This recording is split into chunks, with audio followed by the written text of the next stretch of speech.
Hey everybody, so Scott, Jennie, and I got together to talk parquet courts, and of course, naturally, we started talking about fast food. I asked them about a new menu item at the rallies, and that set us off on me and Scott putting a crash course on historic Hampton eats on Jennie. Check it out. I want to say yes. It sounds really salty. That's exactly, yeah.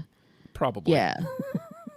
Probably. Yeah, I'm not beyond trying it, but they got me at the seasoning because Rally's fries are upper echelon for sure of fries. Their burgers used to be really good too, and it's really, really had that, that really hot fresh patty plus like all the cold ass, Hot side hot, cold side cold. Exactly, your McDLT.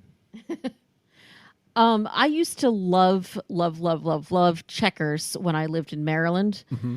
And it's basically the same thing. I moved down here. I was like, Rallies? What the fuck? Why does it look like Checkers? Oh, because it is. Yeah. And I liked it at first. I don't know if they just went downhill or if my taste changed or whatever, but I may have gone there once and like it didn't agree with me. So I haven't been going back pretty much at all in like 20 years. No, that makes sense. I think... I really do think it went downhill. I remember in the late 90s, like Rallies was my jam. Like I was installing floors or something for my summer job, and it was my first time with like money essentially. And I'm like, I can go to Rallies for lunch every day. Word. And they had the screaming chicken sandwiches, and those things were insane. And then, of course, you get the fries and you get the refilled drinks, and then they had a jukebox in there. So I was like, "Word, this is them juke boys. This is a killer lunch, and I'm psyched on this." And then somewhere around like I don't know 20, when I was like 22, 23, I kind of just stopped going, and shakes too. Oh God, yeah, damn it. Yeah, they do have good shakes, or they did. Did you have like back in the 90s? Talking about the 90s, did you have a Hot and Now? Yeah, dude. Yeah, dude. Did you have Hot and Now, Jennie? Mm-mm. So it was like a concept run by Taco Bell, but it was it was hamburgers. Yeah. What? And they were like 29-cent, like 39-cent hamburgers, and the fries were like really cheap too. Wow. No, I've never even heard of it. And it was kind of like the Rallies thing. It was kind of like just drive through. Yep. Huh. Yeah. I'm trying to think. Like, so in Hampton, do you know where the Wally is in Hampton, right?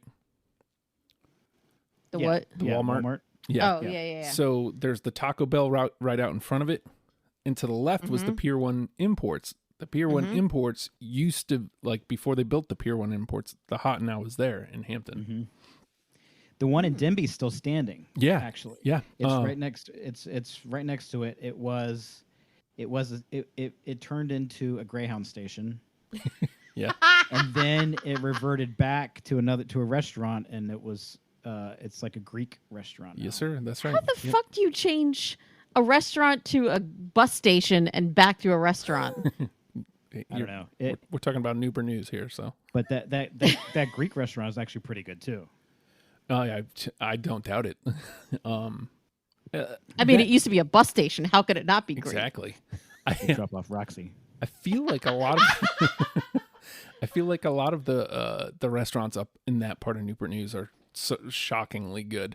Viking Burger used to be up there. I love me some Viking Burger. I was just about to say Viking Burger. Yep. Yeah.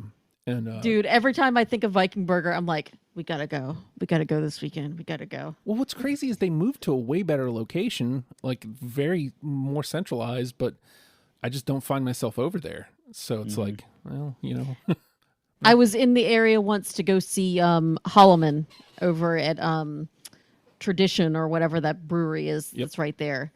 And I was like, while I'm over here, I'm going to go get me a burger. And I roll up there, and I felt bad because there was a food truck at the place that day, and they were selling burgers. And I was like, man, I feel bad because I'm like, I'm bringing in my burger. But then you ate your burger. And then I ate the burger, and I was like, oh, I'm not mad anymore. Yeah, you don't got to feel bad. It was like stuffed with chorizo.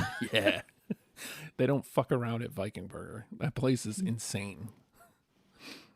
And right across the street from where the Viking Burger used to be, there's this great Mexican place, and I can't think of the name of it. That place where we got the torta and everything from. Yes. Oh, yeah. It's one of those that like you walk in and you're like, I don't know if they're passing a health code here. Yeah. Yeah. But that's usually how you know you're about to get some good ass food. And that's what they have there. I think that's where there used to be a Papa John's at that corner, I think, is where you're talking about. Yep. Man, it's crazy how much Hampton and Newport News has changed, but somehow managed to stay the same. It's like, all the businesses change. Oh, God, dude. God, talk about a landmark. Have I told you, like, the legend of Smitty's in my family? Like, no. I'm hyping this up way more than it is. But so my dad's dad, my granddad, was in the Air Force. And my dad's senior year of high school, like the back end, like the second semester, they were stationed here at Langley. And so they drove from Alaska to here. And so my dad would go to Smitty's, and one of the few stories of this area I heard was about Smitty's when we lived in New York still. And lo and behold, we moved to Virginia, lived on a campground in Williamsburg for a month, and then we end up moving to Hampton. And lo and behold, yet again, yes, I used that twice in a sentence, we moved right down the street from Smitty's. And like Nice. it's crazy, again, I'm making it out to be some legend. No, it was a crazy coincidence that we ended up, the only thing I knew about down here, the only positive I ever heard about down here from my dad was how awesome Smitty's was. And I was within walking distance of it. So it was kind of cool. What I'm hearing is that it really wasn't a coincidence. And your dad was like, I think we should look in that neighborhood. Burgerville. Yeah. I can't believe I lived in Hampton for probably 6 months before I finally went.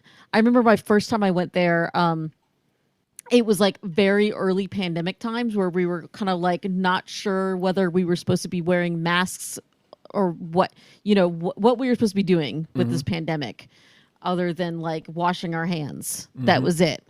And I went over there and tried a burger for the first time. And I was like, I don't know if this is going to live up to the hype. It's like $6 for a combo. It's going to be okay. I'm sure it's just a burger. And I tried it and I was like, God damn, that's a good ass burger. A little love for Smitty's Better Burger to end the show. And of course, if you enjoyed that conversation, would like to hear more and more on cheese specifically, you can hear After the Fact number 124 by going to patreon.com/oh hi Justin. $1 a month gets you in the door, gets you all sorts of great content, including all of our After the Fact episodes. If you'd like to hear our episode on parquet courts, it'll be the next episode on the feed, so just hit play.